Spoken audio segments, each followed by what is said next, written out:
टुकड़ा कैसे ही मिठाई का टुकड़ा के लाइए, मिठाई का। हाँ हाँ बस ये देखिए सोनू कुमार बबीता मिश्रा जी को लेके जा रहे हैं। एक समय जब नीतीश कुमार से आंखों में आंखें डाल के बोला कि मुझे शिक्षा चाहिए, और अचानक से शिक्षा देने वालों की कतार लग जाती है और सोनू रातों रात वायरल हो जाता है। अब पहले के सोनू में और अब के सोनू में क्या फ़र्क है? बस बांध देते हैं और टीचर्स भी कुछ नहीं बोल पाते। यहाँ प्रिंसिपल है, मैंने उनको बोला, मैंने इनको बहुत बार बोला, एक दो इंसान ने और ने बोला, बच्चे तो पढ़ने जा रहे हैं, लेकिन प्रॉब्लम क्या है, पेरेंट्स का कोई उस पर केयर नहीं है। आप चेक करो ना, बच्चा क्यों नहीं पढ़ रहा है। जब आपका खुद का ही ध्यान वो बच्चों के एजुकेशन पर नहीं है, तो कोई दूसरा वो टीचर क्यों करेगा। कोई वो इंसान है जो मर गया, क्यों मरा? क्योंकि उसने जहरीली शराब किया। अभी आप सही से बढ़ाओ, वरना हम आपको एंटर नहीं करने। लोकतंत्र में लोग यानी लोग, प्रिंसिपल अच्छा हो जाएगा, अच्छी चीज़ है, कोई दिक्कत नहीं। जैसे एक मूवी भी बनाए, उस पर आई थी, टीचर उनको सही से वो उस हिसाब से उनको नहीं हैंडल कर पा रहे। आज भी तुम्हारे पापा शराब पीते हैं। वही सोनू जो आज बिहार का गौरव बना हुआ है, वो बच्चा जिसने नीतीश कुमार से शिक्षा की मांग की और आज वो एलन कोटा में है, और ये है उसकी मम्मी। हमें बहुत प्यार करती हैं, हमारे लिए बहुत अच्छा सोचती हैं, और ये है वो सोनू जो 7 दिन मेरे साथ रहा, और इस बच्चे का ख्याल एक माँ के जैसा हमने ही किया, और आज ये एलन कोटा में है। कैसा लगता है सोनू, आप एलन कोटा में हो, आपको एक माँ का प्यार हमने दिया, उस समय आपको कैसा फील हो रहा था? अच्छा, और उसके लिए मुझे लगता है कोई भी एक अभी तक चाहे वो हिंदी की डिक्शनरी हो या आप कहें इंग्लिश की डिक्शनरी, उसमें कोई भी ऐसा वर्ड नहीं है फिलहाल। तो क्या इम्प्रूवमेंट है हमारे सोनू में? एक समय जब नीतीश कुमार से आंखों में आंखें डाल के बोला कि मुझे शिक्षा चाहिए, और अचानक से शिक्षा देने वालों की कतार लग जाती है और सोनू रातों रात वायरल हो जाता है। अब पहले के सोनू में और अब के सोनू में क्या फ़र्क है? जैसे पहले जो भाषा का जो शैली था, तो उनके हिसाब से था, वो अलग था, और अब उसमें आई थिंक इम्प्रूवमेंट है।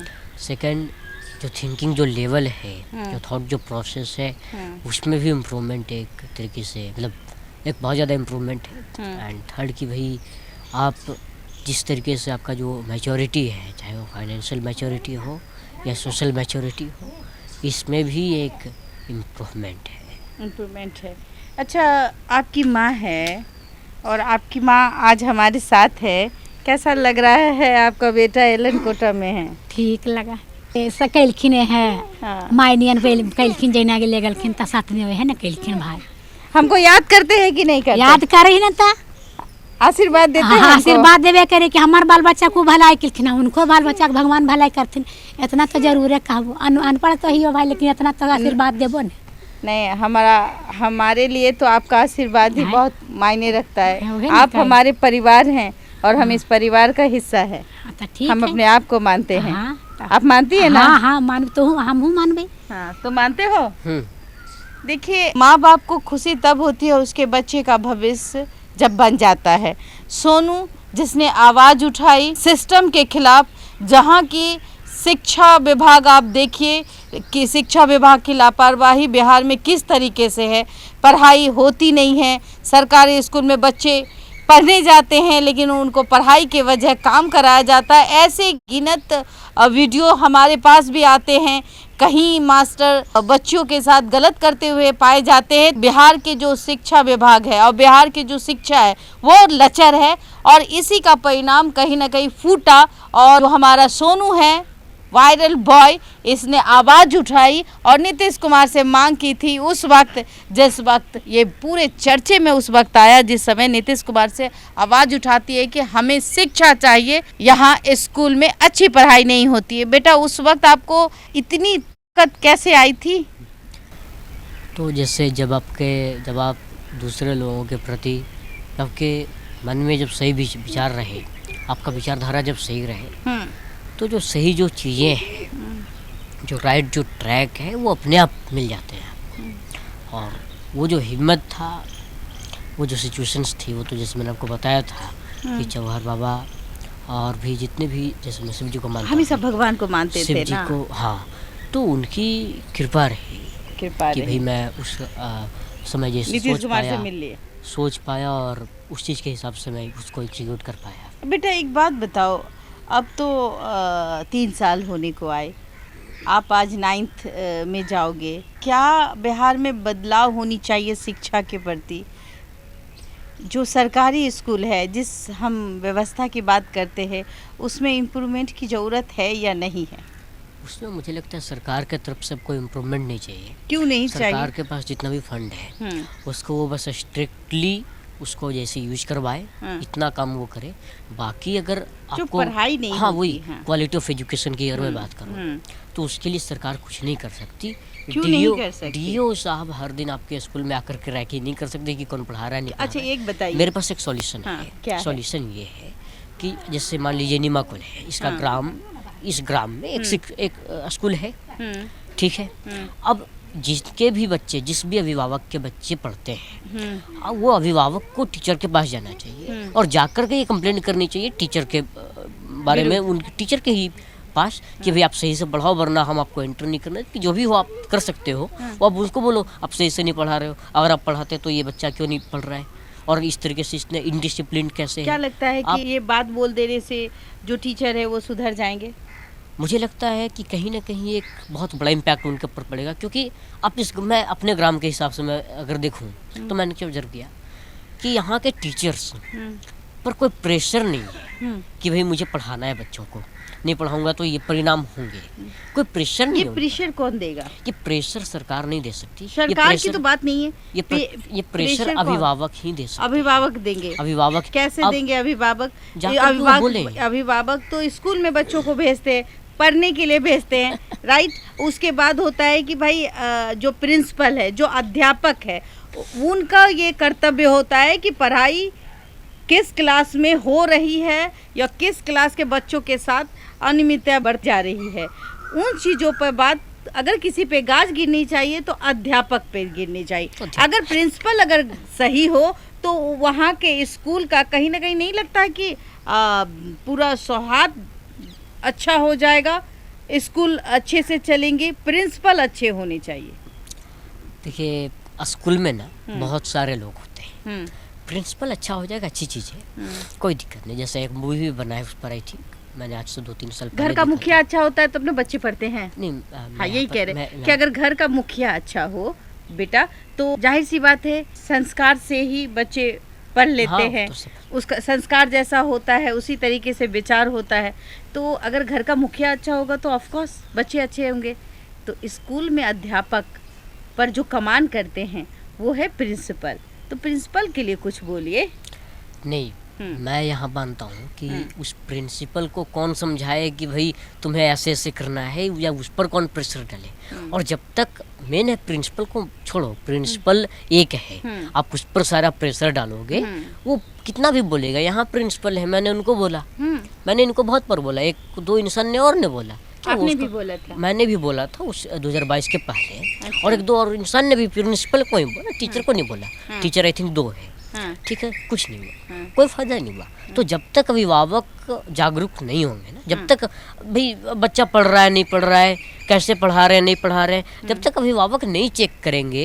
जैसे प्राइवेट स्कूल होता है, प्राइवेट स्कूल में मान लो कोई बच्चा कुछ गलत कर रहा है या नहीं पढ़ पा रहा है, तो उसके लिए अभिभावक जाते हैं ना, जाकर के कंप्लेन करते हैं ना, भाई तुम ये क्या, हमारा बच्चा ऐसा कर रहा है, नहीं पढ़ रहा है, इसको नहीं आ रहा है। उसी प्रकार यहाँ के लोगों को भी जाना पड़ेगा। और जहाँ तक मैं कह सकता हूँ कि हर एक स्कूल, हर एक नहीं फिर भी 99.9% ऑफ दी जो गवर्नमेंट स्कूल है जो बिहार में एस्टेब्लिश्ड हैं, उन सब में ये कमी है कि बच्चे तो पढ़ने जा रहे हैं, लेकिन प्रॉब्लम क्या है, पेरेंट्स का कोई उस पर केयर नहीं है। तो हमें पेरेंट्स को केयर, पेरेंट्स जब तक केयर नहीं करेंगे उस पर, तब तक पॉसिबल नहीं होगा। तो केयर कैसे करेंगे? क्योंकि गांव में अधिकतर गांव के बच्चे पढ़ते हैं, शहर में कुछ माता पिता जागरूक होते हैं, कुछ नहीं होते, तो जिनके बच्चे फेल कर जाते हैं। लेकिन जो अधिकतर गांव में देखे तो उनके बच्चे कहीं ना कहीं लापरवाही की वजह से नहीं पढ़ पाते। इस पे क्या आप कहेंगे?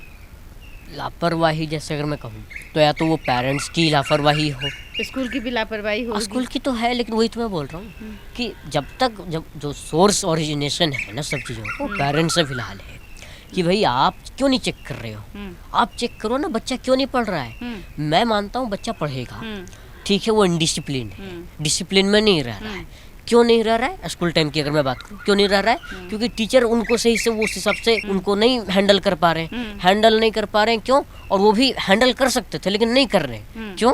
क्योंकि उनको और कोई टेंशन नहीं है, कोई कुछ नहीं है, हाँ जाओ कोई मतलब नहीं है। वो मतलब बताने के लिए, प्रेशर पढ़ने के लिए अभिभावकों को वहाँ जाना जरूरी है। अगर वो नहीं जाते हैं तो कोई नहीं आपके बच्चे को कहेगा कि आप पढ़ो, दूसरा इंसान कौन करने वाला है जब तक आप खुद ही ना उसको बोलो। जब आपका खुद का ही ध्यान वो बच्चों के एजुकेशन पर नहीं है तो कोई दूसरा वो टीचर क्यों करेगा कोई वो। और जो डीएम है या डीओ की बात करते हैं तो वो भी एक जो ऐसे जिला में इतने सारे स्कूल होते हैं, सब स्कूल में 8-8 घंटा बैठना या जो भी जिस भी हिसाब से हो, जितने समय भी स्कूल चलते हैं, बैठ करके टीचरों को देखना कि भाई कैसे पढ़ा रहे हैं, ये पॉसिबल नहीं है। और पेरेंट्स को भी बैठना नहीं है, बस बोल देना है भाई आप सही से पढ़ाओ। क्योंकि आप एक बात होती है, कोई इंसान है जो मर गया, क्यों मरा? क्योंकि उसने जहरीली शराब पिया या किसी भी तरह शराब पीने की वजह से मर गया।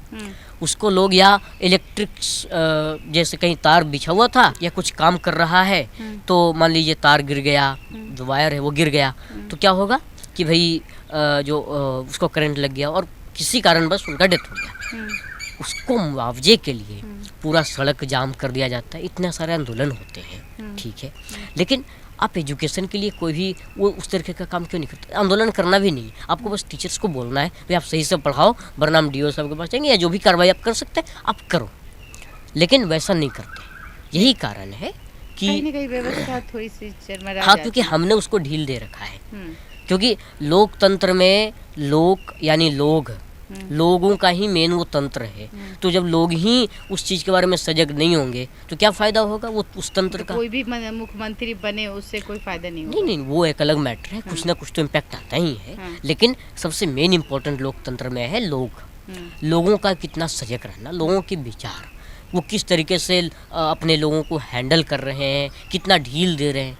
तो वो है ना, अब जैसे यहाँ देखिए जो पथ है, सरकारी स्कूल है उसके बाहर एक पथ है, वहाँ पर गाय भैंस बांध देते हैं। अब मुझे बताइए, वो गाय भैंस बांध देते हैं और टीचर्स भी कुछ नहीं बोल पाते।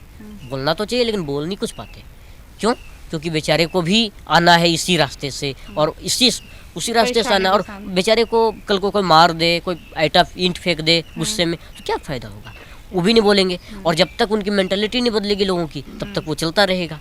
वही है मेन, हमें लोगों की मेंटालिटी बदलनी होगी, और नहीं तो उन्हें खुद में कमिटमेंट करना होगा कि भाई हम इस तरीके की चीज़ों को नहीं होने देंगे। सिंपल है, एवरीथिंग विल बी गुड। अच्छा ये बताओ कि आज भी तुम्हारे पापा शराब पीते हैं क्या?